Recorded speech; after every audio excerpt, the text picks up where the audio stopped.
Whoops!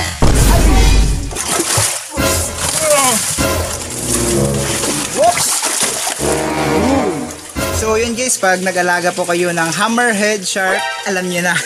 Yo, what's up guys, another day, another fish video na naman po tayo. And for today's video, another pond project na naman. Papalitan natin ng trapal yung ating blue pond. Same po nitong pinalit natin dito sa isang pond natin na trapal. Makapal siya and rubberized. So yan, pakita ko po sa inyo yung last project na ginawa po natin ay pinalitan po natin ng trapal itong ating main pond, itong malaking pond natin dito. Ito. Yan, at nailipat na po natin yung mga isda, napuno na po natin yung tubig at napaandar na po natin yung system. Kung gusto nyo po makita kung paano natin yun ginawa, check nyo po yung last video natin. Ngayon, para isang gawaan na lang, di ko na po muna tinanggal itong ating ginawang temporary na pond. Kung gusto niyo pong makita kung paano din natin to sinet up, may video din po tayo nito. Check niyo po dyan sa channel po natin kung paano po natin to sinet up. Dahil nandito na po ito, di ko na po muna ito tatanggalin.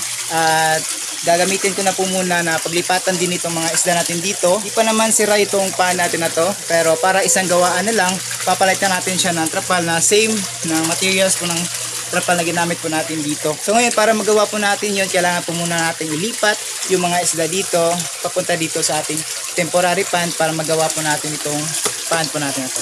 So yun po yung gagawin natin. Let's go! Doon sa kahabi natin na nagsuggest na di ko na lang tanggalin itong temporary pond at lagyan na lang po natin ng ibang isda, di po pwede sa area po na to kahabi kasi kailangan po natin na kapag nag-water change tayo, dito po kasi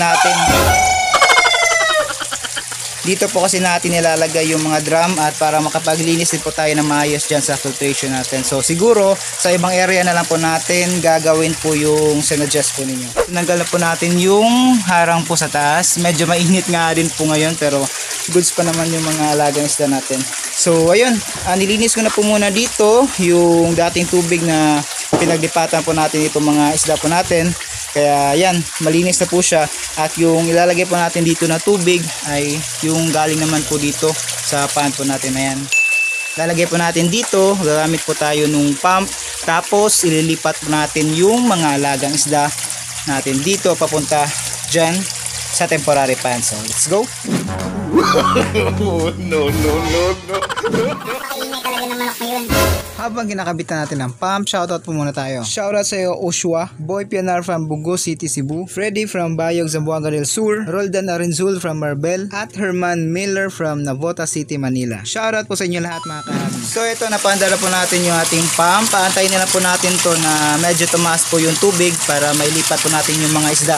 Yung pump po pala na gamit natin dito na pang pump ay A6000 na aqua speed, pero yung gamit po natin dito sa pond po na to ay A4000. Antayin na lang po muna natin na mas bumaba po yung tubig dito para di naman po sayang, itatapon lang din naman po kasi natin yung tubig po na yan. Lalagyan na lang po natin dito.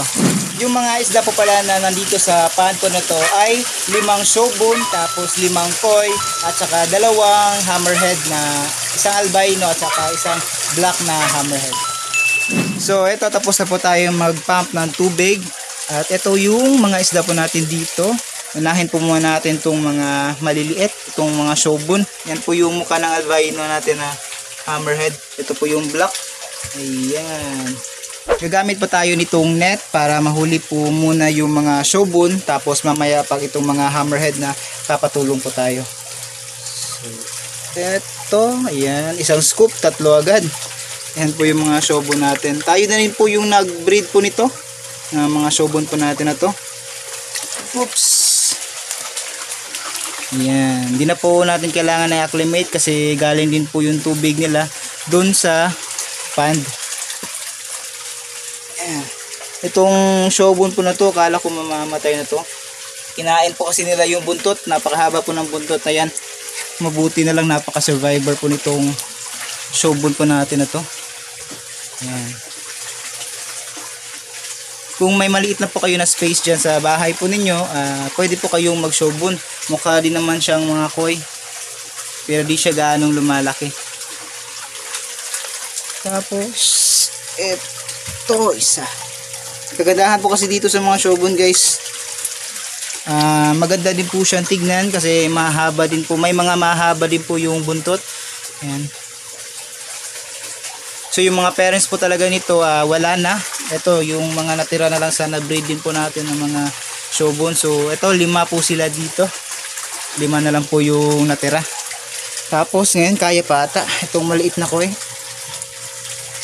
Ayun. Isang Ginrin Kuhako. Yun. Oops. Yan. Ginrin Kuhako. Ito kaya pa ata. Pang di na. Oops. Yun kaya pa naman. Okay. Lalaki na din ito. Nasa mga 4 inches po ata na nabili po natin yan. Tapos eto, kailangan po natin ng tulong, so patulong po tayo. So hulihin natin yung mga malalaki. Oops. Yan, itong Ginrin na Showa bata to. Di na po ito lumaki. Nabili po natin so sa Magallanes. Oops. Ayun. Ayan. Labas ka na. Ayun.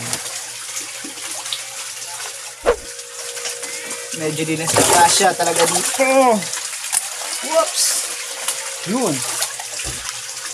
Malaki na. So ito, tapos yung dalawang Kuhako po na yan, nabili po natin sa CTG Koi Farm na napakaliliit. Ganyan. Tapos yan, lumaki naman.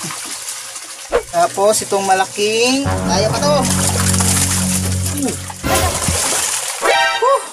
Di talaga kaya. Kailangan na po nating kamayin. So let's go. Oops.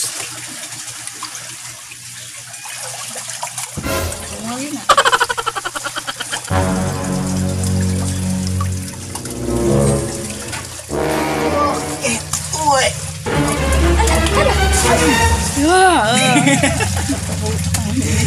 Okay naman. Klaro ang video.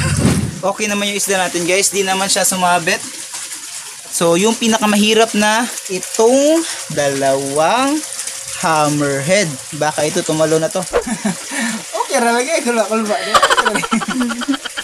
Ano na?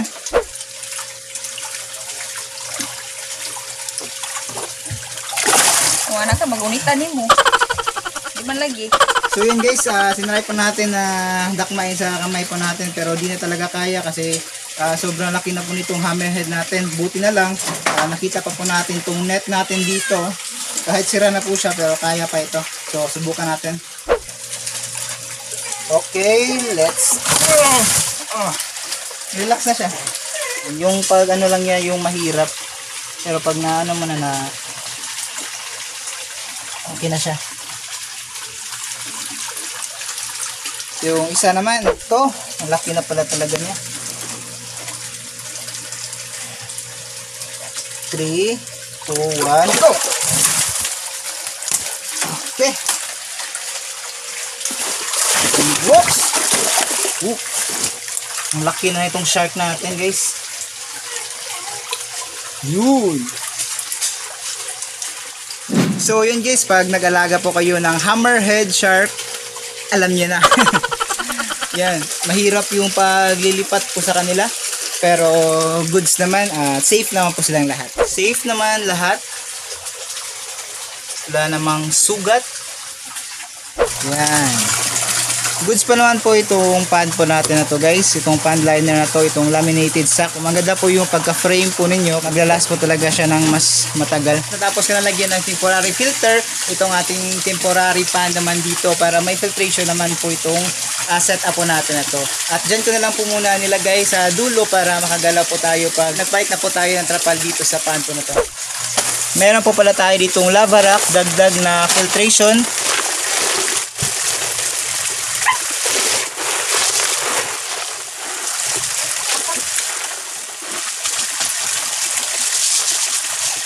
Eto at natapos na nating mahugasan itong mga lava rock. Pwede na itong ilagay dun sa biochamber natin. So yan guys, maraming salamat sa panonood at sana nag-enjoy po kayo sa video na to. Next video po natin, papalitan na po natin to ng trapal. Tapos kita ko po sa inyo yung process na ginawa ko dito at patataasan po natin to ng konti. So yan, nandito na po muna. Maraming salamat. Happy fish keeping! Fish out.